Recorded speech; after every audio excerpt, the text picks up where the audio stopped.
একটা দুঃসংবাদ কালীঘাট তৃণমূলের পক্ষে আসছে, তার কারণ বিদ্রোহী ব্লকের সংখ্যা 64 হয়ে যাচ্ছে বিধানসভায়।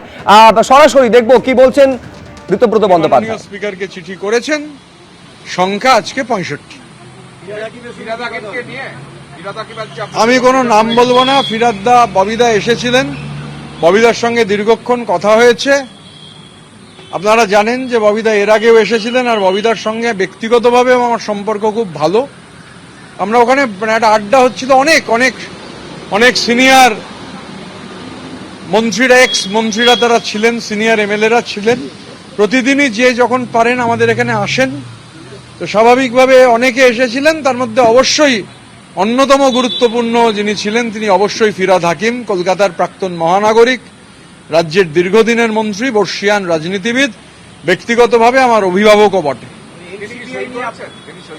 আমি কে সই করেছে না করেছে আমি আবারও বলেছি, চিঠি যে জমা হয়েছে, সংবাদ মাধ্যম বহু চেষ্টা করেছে, কিন্তু চিঠি যেহেতু আমরা জমা দিয়েছি, আর আমাদের 99% এমএলএ সেদিনও উপস্থিত ছিলেন, এখনো যারা জমা দিচ্ছেন ফিজিক্যালি জমা দিচ্ছেন, আমি চিঠিতে কাদের নাম আছে এটা বলতে পারবো না, কারণ ব্রিচ অফ প্রিভিলেজ হবে। দেখুন, আমরা এনসিপিআই সম্পর্কে গতকাল সংবাদ মাধ্যম থেকে শুনেছি। এমপিদের সঙ্গে আমাদের কোনো কথা হয়নি, এনসিপিআই নিয়ে আমাদের কোনো সম্যক ধারণা নেই।